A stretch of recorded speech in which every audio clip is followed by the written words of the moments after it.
पहलगाम में 26 निर्दोष पर्यटकों की मौत का बदला तो भारतीय सेना ने ले लिया और लगभग 90 घंटे की लड़ाई के बाद युद्ध विराम भी हो गया। लेकिन कुछ सवाल ऐसे अनसुलझे रह गए हैं जिनका जवाब इस देश की आम जनता भी जानना चाहेगी। और उसमें सबसे बड़ा सवाल है कि जब भारतीय सेना जीत के मुहाने पर खड़ी थी तब आखिरकार युद्ध विराम की जरूरत क्यों आन पड़ी। दोस्तों नमस्कार, मैं हूं बीडी निजामी और आप देख रहे हैं न्यूज T20। ऑपरेशन सिंदूर जो कि भारतीय सेना का एक ऐसा वार जिसके सामने पाकिस्तान की सेना घुटने टेक रही थी। लगभग 25 मिनट के हमले में जो कि 6 और 7 मई की मध्य रात्रि भारतीय सेना ने 9 आतंकवादियों के अड्डे पर किए, उसमें लगभग 100 से ज्यादा आतंकवादियों को मौत की नींद भारतीय सेना ने सुला दिया था। और 90 घंटों की लड़ाई में भारतीय सेना अपने चरम पर थी। लगातार पाकिस्तानी सेना का जवाब मुंहतोड़ तरीके से दे रही थी और उनको आईना दिखा रही थी कि तुम भारत की सेना के सामने कुछ भी नहीं हो। एक खबर यह भी आई थी जबकि भारतीय सेना की ओर से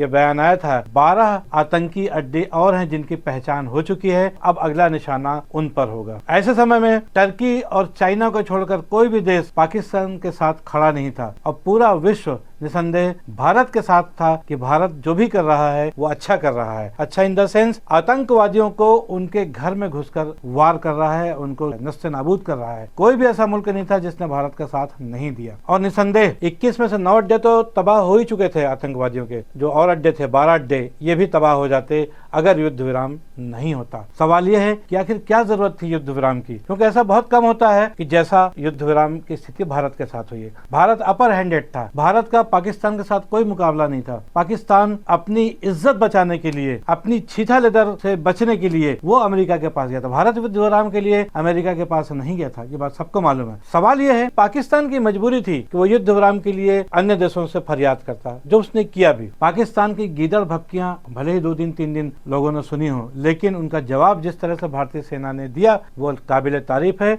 उसका कोई मुकाबला नहीं किया जा सकता। अब जबकि युद्ध विराम हुआ और जिस तरह से हुआ उस पर सवाल उठने लगे हैं। सबसे बड़ा सवाल यह है युद्ध विराम की जरूरत भारत को क्यों पड़ी। अगर 2 दिन और युद्ध चलता तो निश्चित रूप से जो बचे हुए 12 आतंकवादी ठिकाने थे नस्ते नाबूद कर सकती थी भारतीय सेना। भारतीय सेना में इतनी सक्षमता है कि वो ऐसा कर सकती थी और कर भी रही थी। लेकिन जिस तरह से अचानक भयानक में युद्ध विराम हुआ है वो कई सवाल भारतीयों के मन में खड़े कर रही है। और विपक्षियों को भी एक अवसर मिल गया है कि विपक्षी दल अब पूरी ताकत से भारत सरकार देश के प्रधानमंत्री के ऊपर वार कर रहे हैं। उनका यह भी कहना है कि सर्वदलीय बैठक बुलाई गई थी युद्ध के समय, जिसमें सर्वदलीय मंच के लोगों ने भारत सरकार को, खासतौर पर सेना को पूरा अपना समर्थन दिया था कि जिस भी तरीके से हो आतंकवादियों के अड्डे पर बमबारी हो और उनके खिलाफ अटैक हो और जो 26 निर्दोष पर्यटक पहलगाम में मारे गए थे उनकी मौत का बदला लेते हुए आतंकवादियों को समूल नष्ट करने की तैयारी है भारत की, उसको अमली जामा पहना दिया जाए। लेकिन अफसोस युद्ध विराम की वजह से भारतीयों की वो मंशा पूरी नहीं हो पाई। आपको याद होगा 1971 का युद्ध, जबकि इंदिरा गांधी ने ऐसी ही परिस्थितियों में बांग्लादेश को पाकिस्तान से अलग कर दिया था। 90,000 सैनिकों का एक दिन में आत्मसमर्पण विश्व की सबसे बड़ी घटनाओं में से एक मानी जा रही। और आज जबकि कमोबेश वही स्थितियां आ चुकी थी, पाकिस्तान के पास भागने के अलावा कोई चारा नहीं था, लड़ने का सामान उसके पास नहीं था, लड़ने की ताकत नहीं थी। ऐसे समय में अमेरिका ने अपने हस्तक्षेप से युद्ध विराम करा दिया, जिसकी भारत को कतई जरूरत नहीं थी। और सबसे महत्वपूर्ण बात यह है, जब भी कोई चीज समझौता होता है तो कुछ उसमें शर्तें होती है। भारत तो कम से कम इतना तो करना चाहिए था कि जो 4 प्रमुख आतंकवादी संगठन है उनके सरगना अभी जिंदा है, कम से कम उन्हीं को सरेंडर करा लेते। अमेरिका से कह के कि भैया हम उस शर्त पे युद्ध विराम करेंगे, चारों आतंकवादी हमको सरेंडर करवा दो, वो भी नहीं हुआ। सबसे महत्वपूर्ण बात यह है कि अमेरिका खुद इस बात को जानता है कि पाकिस्तान आतंकवादियों को शरण देता है। आज से लगभग 2 दशक पहले जब वर्ल्ड ट्रेड सेंटर में हमला हुआ था, ओसामा बिन लादेन जो कि मुख्य आरोपी था, उसके कई सालों बाद ओसामा बिन लादेन को पाकिस्तान ने ही संरक्षण दिया था और पाकिस्तान से ही अमेरिका के जो टीम थी रात में हमला करके उठा के ले गई थी। तो ये बात सर्वविदित है कि पाकिस्तान आतंकवादियों का सरगना है, आतंकवादियों को संरक्षण देता है। और पीओके जो कि पाकिस्तान ऑक्युपाइड कश्मीर, जिसको लेकर के लगभग 78 साल से विवाद चल रहा है कि वो भारत का हिस्सा है, जबकि पाकिस्तान उस पाकिस्तान अधिकृत कश्मीर में ही आतंकवादियों को संरक्षण देकर वहां पर आतंकवादी पैदा करता है और उनको फिर जो भारतीय कश्मीर है वहां भेज करके इस तरह की घटनाओं को अंजाम देता है। इसलिए आज जबकि हमारे पास मौका था, भारतीय सेना के पास 9 अड्डों को तो तबाह कर चुकी थी, 12 और अड्डे भी तबाह कर सकते थे और उस पीओके को अपने भारत में मिलाया जा सकता था और ये हो जाता। सिर्फ 2 2 से 3 दिन की जरूरत और थी। यदि युद्ध लड़ा जाता, भारतीय सेना जिस दमखम के साथ अपना युद्ध लड़ रही थी उसके सामने पाकिस्तानी सेना का कहीं कोई दमखम नजर नहीं आ रहा था और उसके जितने भी अस्त्र शस्त्र थे हवा में ही नष्ट कर दिए गए भारतीय सेनाओं के द्वारा। लेकिन अमेरिकी राष्ट्रपति डोनाल्ड ट्रंप ने जिस तरह से मध्यस्थता कराई है उसमें निसंदेह भारतीयों के लिए जो है सोचने की बात आ गई है, क्योंकि हम तो प्लस में थे, मजबूरी पाकिस्तान की थी। कम से कम सरकार को सोचना चाहिए था हम किन परिस्थितियों में समझौता करें, कम से कम आतंकवादियों का सरेंडर ही करवा लेते, जो कि सरकार ने नहीं कराया। और जिस तरह युद्ध के समय सर्वदलीय नेताओं को बुलाया गया, उनसे राय ली गई, तो युद्ध विराम से पहले भी सर्वदलीय नेताओं की एक बैठक बुलाई जा सकती थी कि भैया ऐसा सब प्रस्ताव हमारे पास आया है, क्या करें। लेकिन ऐसा कुछ न करके सरकार ने जिस ढंग से युद्ध विराम किया है उससे कहीं न कहीं जो है सोचने स्थिति तो जरूर आ रही है। और जो बयान आ रहे हैं अमेरिकी राष्ट्रपति ट्रंप के कि हमने व्यापार की धमकी देकर दोनों देशों को युद्ध विराम कराया, दोनों देशों के साथ व्यापार करेंगे। दूसरी तरफ अमेरिका ने यह भी कहा भारत और पाकिस्तान में यदि युद्ध विराम नहीं होता तो कहीं न कहीं उनका इशारा परमाणु युद्ध का भी था। ट्रंप का कहना था कि हमारी मध्यस्थता की वजह से परमाणु युद्ध रुक गया। इसका मतलब यह है कि कहीं न कहीं अमेरिकी राष्ट्रपति डोनाल्ड ट्रंप ने सीधा सीधा भारत और पाकिस्तान की सैन्य शक्ति को एक बराबर माना है, जो कि कहीं से भी न्यायोचित नहीं है। कहां आज का भारत, हर तरीके से संपन्न भारत, और अपने 90 घंटे के युद्ध में भारत ने अपनी पराक्रम शक्ति का जिस तरीके से परिचय दिया उसको आज पूरा विश्व देख रहा है। और ऐसे समय में अमेरिकी राष्ट्रपति डोनाल्ड ट्रंप ने बहुत ही गलत तरीके से युद्ध विराम कराया, जिसकी आज दूसरे जो विपक्षी नेता है उनको कहने का अवसर मिल गया है। कांग्रेस, आरजेडी सहित अन्य तमाम विपक्षी दल हैं और खासतौर पर आम आदमी पार्टी, उनके नेता संजय सिंह ने तो 5 सवाल किए हैं देश के प्रधानमंत्री नरेंद्र मोदी से। 5 सवालों का जवाब मांगा है। निसंदेह यदि उनके सवाल को सुने तो हर भारतीय के मन में ये बात आएगी कि संजय सिंह ने जो सवाल किए हैं भारत सरकार से वो कहीं गलत नहीं है। आइए सुनते हैं संजय सिंह की वाणी, उन्होंने भारत की सरकार से क्या सवाल किए। दूसरी बात, युद्ध विराम को लेकर के उन्होंने क्या कुछ कहा। नंबर 1,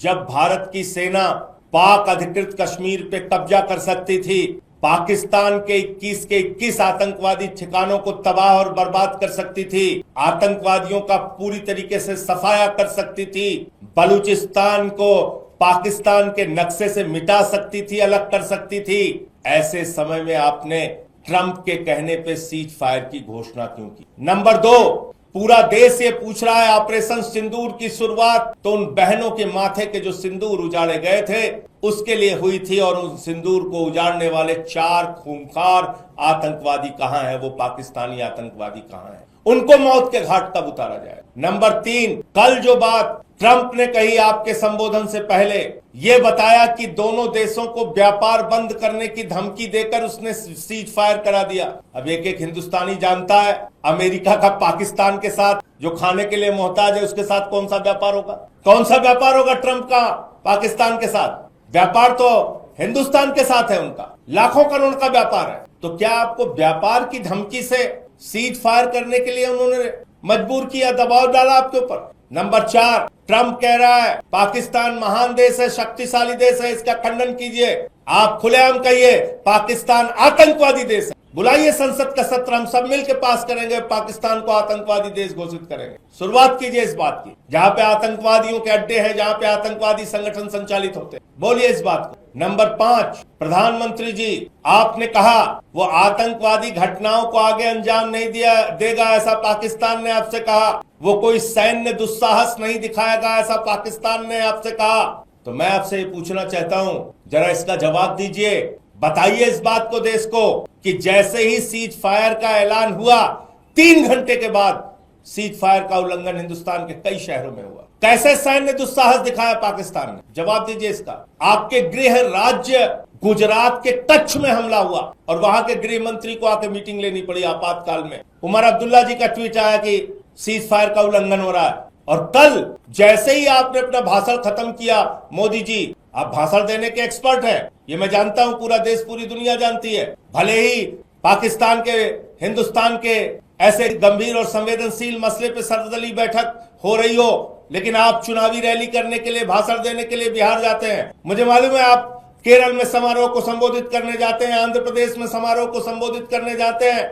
मुझे पता है आप सर्वदलीय बैठक से गायब रहते हैं, लेकिन मुंबई के फिल्मी सितारों को संबोधित करने के लिए जाते हैं और भाषण आप अच्छा दे लेते हैं। कल जैसे ही आपका भाषण खत्म हुआ तुरंत उसके बाद पाकिस्तान ने फिर से सीज फायर का उल्लंघन। अमृतसर में जो इंडिगो की फ्लाइट उतरनी थी वो नहीं उतर पाई, ब्लैकआउट हो गया। आप पाकिस्तान पे भरोसा कर रहे हैं? जवाब दीजिए, उनका सैन्य दुस्साहस फिर से कैसे जागा और कैसे उनकी हिम्मत हुई सीज फायर का उल्लंघन करने की। मैं फिर से एक बार भारतीय सेना की बहादुरी को नमन करता हूं, सिर झुका के नमन करता हूं, और मैं निश्चित रूप से कहना चाहता हूं फिर दोहराकर कि अगर भारत की सेना को रोका नहीं गया होता तो पाक अधिकृत कश्मीर हमारा होता, बलूचिस्तान पाकिस्तान से अलग होता, 21 आतंकी ठिकानों को तबाह और बर्बाद कर गया होता, और पहलगाम के वो 4 खूंखार आतंकवादी जिन्होंने हमारी बहनों के सिंदूर उजाड़े, उनको मौत के घाट उतार दिया गया होता।